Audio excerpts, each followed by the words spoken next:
Chapter 89 Strange Natives. Tijan ever expected that after walking along the road for a whole day until the sun sank below the horizon, he still hadn't seen the edge of the city. The walking speed of a normal person can reach 5 kilometers per hour, but Tijan calculated that, if in his physical condition, his marching speed was only about 3 kilometers per hour. He had walked for more than 7 hours that day, covering a distance of about 20-odd kilometers. Now he just felt dizzy, and his legs were constantly shaking. The fact that he could continue walking was almost entirely due to the inertia of his legs. Just hope I can a little later. After walking for another 10 or so minutes, Tijan really couldn't walk anymore. He found a dilapidated building and walked inside. Night was falling. If he stayed outdoors, he would encounter those strange bugs. Although he didn't yet know exactly what danger those bugs posed, he still chose to avoid these unnecessary troubles in advance. Kaija used Officer Lee's lighter to light a fire, then took out the map of Heaven's Entrance, flipped it over, dipped his finger in his own blood, and roughly recorded the route he had taken before. This city was far larger than he had imagined. He had thought that by following the road, he would at least reach a place like the wilderness, but unexpectedly, the surrounding buildings gradually grew taller, as if he was walking from the suburbs to the city center. The diameter of an ordinary city rarely exceeds 50 kilometers. Tijan was drawing a diagram with his own blood while thinking about something. Theoretically, I should reach the edge of the city before tomorrow afternoon. Then everything will be clear. Thinking of this, he moved closer to the fire and lay down in a fairly comfortable position. The blood on his body had already dried up completely, giving off a pungent smell of rust. Last night, Ling Tian had treated his wounds with a torch. Although the bleeding had stopped, the burned areas were both painful and itchy, making it hard for him to fall asleep all night. When day broke, Tijan dragged his almost strict body and got up. A night's rest hadn't restored any of his strength at all. He was completely exhausted now. There was no water, no food, no medicine. Kaija even envied Han Yimo a little for being able to die so simply.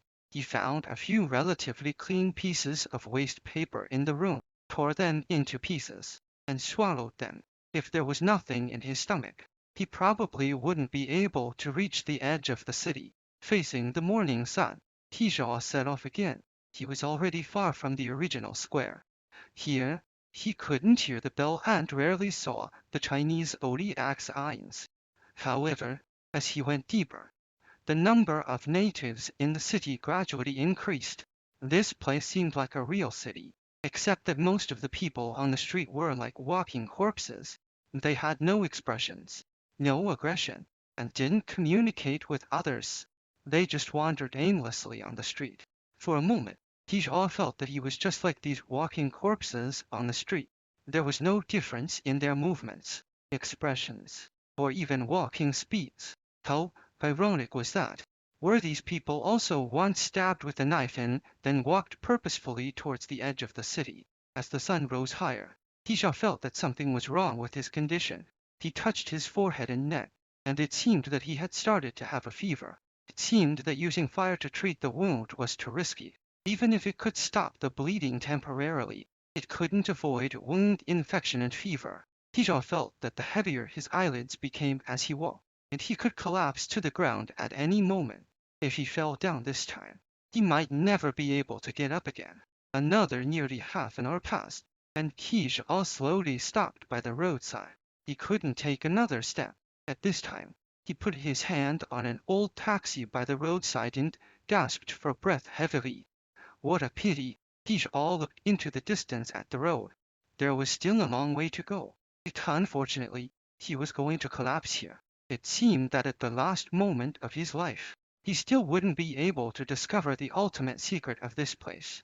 Tijan supported himself on the old taxi and lowered his head in frustration. Just as he was about to sit down on the spot, he suddenly noticed that there was someone in the car. That person didn't look like a corpse. Instead, it was a woman who was blinking. A native. Tijal looked at the hard ground and then at the soft seat in the car and gave a wry smile. If he really had to die here, he at least wanted to choose a soft place. Thinking of this, Ka, or as if possessed, and directly sat in the passenger seat. The car smelled nice. It was the kind of smell you'd expect from a girl's car. Whether it was good news or not, Tisha could get rid of the stench that permeated the whole city at the last moment. I never thought that a car seat could be so comfortable before, Tisha muttered to himself. Now I can lie in peace. Where would you like to go? The woman beside him asked casually. Where to go? Tisha shook his head with a wry smile. Where can I go now? He patted his thigh with his hand and slowly recited the lyrics. Drive, doctor, towards the edge of the city. Roll down all the car windows. Exchange speed for a bit of relief. The edge of the city. The woman thought for a moment. I don't know where that is. Please give me directions. After saying that, the woman pressed the meter display in the car and then turned the key. Just as Krijal had expected, the car made an old, creaky sound and didn't start. The woman didn't give up. She turned the key several times in a row. Finally, after turning the key forcefully 5 times, the whole car shuddered, turned his head to look at the woman in disbelief. She really didn't seem like a native. At least her complexion was ruddy and her figure was well proportioned. Could she be a nice person? A nice person with her own car. Please fasten your seat belt. We're setting off. The woman reached out, shifted into first gear, released the clutch, and stepped on the accelerator all in one go. Kaijo was a bit at a loss. He felt around for the seat belt, only to find that there was only an elastic cord beside him. The metal buckle on it had already rusted away. He didn't have time to think about this and could only try to strike up a conversation with the woman. Are you a taxi driver? Guess? You're really joking. The woman shook her head and then shifted from second gear to third gear. Am I a car thief if I'm not a driver? Seeing that the woman in front of him could communicate smoothly, answer questions fluently, even crack a small joke, Hishaw was even more confused. A woman with such a normal mental state was clearly not a native.